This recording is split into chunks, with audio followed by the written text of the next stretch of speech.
La parole est à Madame Nathalie Goulet pour le groupe UCR.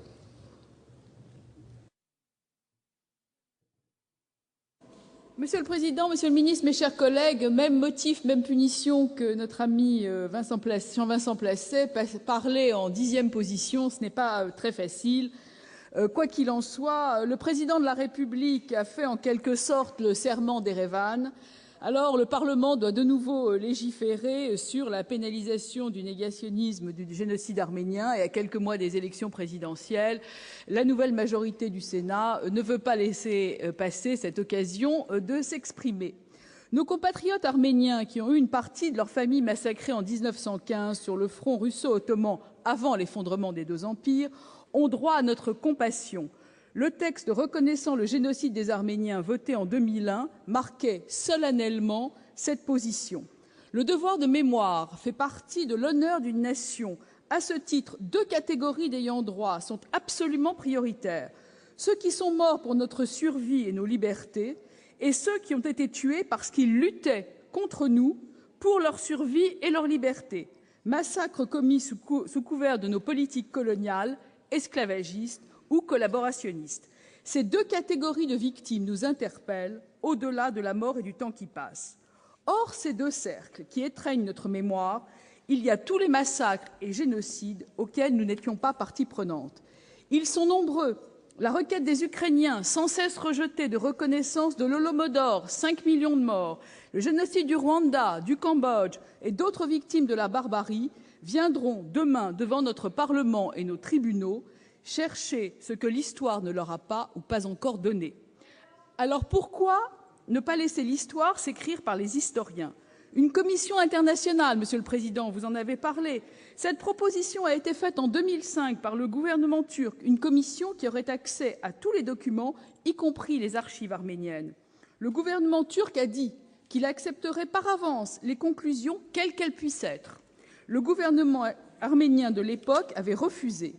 Et puis, il existe depuis 2004 la plateforme de Vienne, qui a publié en 2009 un épais recueil de documents ottomans, français, britanniques, américains, allemands, austro-hongrois, pas un seul document arménien. En effet, les archives nationales arméniennes ne sont pas accessibles aux questions sensibles, ni celles de la Fédération arménienne de Boston, ni celles du patriarcat arménien de Jérusalem.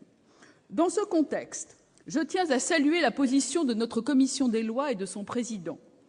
Et avant lui, celle du président Hyest, exactement dans la même lignée. Cet hémicycle retentit encore des paroles de Robert Badinter le 4 mai dernier. La notion de génocide me fait horreur. Je dirais qu'elle nous fait horreur à tous. Et comment en serait-il autrement? Mais encore une fois, la réconciliation, la reconnaissance du génocide par la Turquie et les indemnités qui en découleront viendront avec le temps et la sagesse des hommes, pas par les contraintes extérieures. Ma position n'est pas dictée, je le dis aux nombreux amis arméniens qui m'ont gravement calomnié par une quelconque amitié turque, ni par tel et tel conflit, encore moins par une absence de sympathie envers la communauté arménienne. Ma position n'est pas non plus dictée par la crainte de représailles économiques. Cela voudrait dire qu'un pays modeste sur le plan économique n'a pas le droit à la justice internationale et à la reconnaissance, qui n'est pas du tout ma position. J'ai une conviction. Je pense que les victimes de ce génocide méritent mieux qu'un texte voté en toute hâte par moins de 10% de l'Assemblée nationale la veille de Noël. Je pense que les victimes et leurs familles méritent mieux que d'être un enjeu électoraliste. Je pense que les victimes du génocide arménien ont droit à la reconnaissance de l'histoire avec un grand H, celle qu'écriront ensemble Turcs et Arméniens le jour venu, pas une reconnaissance tronquée dictée par un pays tiers. En adoptant ce texte aujourd'hui, le Parlement français va compromettre la position diplomatique de la France. Le président a promis, le Parlement va tenir. Alors parti pris est pris pour l'Arménie contre la Turquie, pour l'Arménie d'aujourd'hui contre la Turquie d'hier. Mais c'est la Turquie d'aujourd'hui qui est visée et heurtée par nos débats.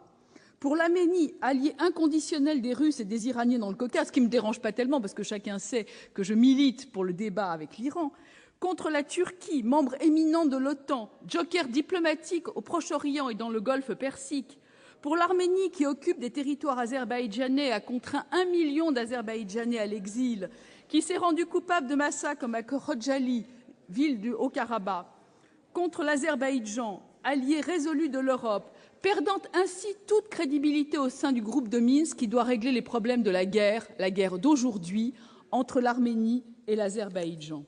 Le président a choisi de dormir à Erevan, de passer quelques heures à Bakou, sans s'incliner sur la tombe de l'allée des martyrs à Bakou, plus qu'un symbole, un aveu, un affront.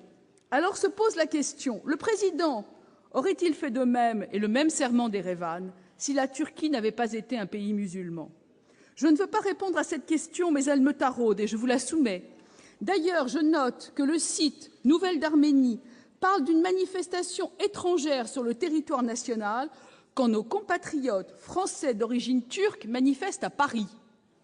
Je présume à les lire qu'ils seraient moins français que les Français d'origine arménienne. Émigré de la 3e génération moi-même, je m'interroge sur ce genre de propagande. Je compte sans beaucoup d'espoir sur la sagesse du Sénat pour mettre un terme à ce naufrage législatif.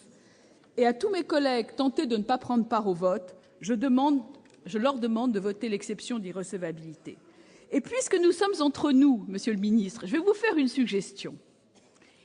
Puisque vous voulez honorer la communauté arménienne, et puisque vous voulez célébrer l'amitié avec l'Arménie et l'honneur du peuple arménien, je vous propose de transférer les cendres du Missak Manoukian au Panthéon. Je vous propose de l'élever à titre posthume, Grand Croix de la Légion d'honneur. Car le chef de l'armée du crime, comme on disait, cette affiche rouge, c'est l'honneur de l'Arménie, c'est l'honneur de la France et c'est notre histoire. Je vous remercie.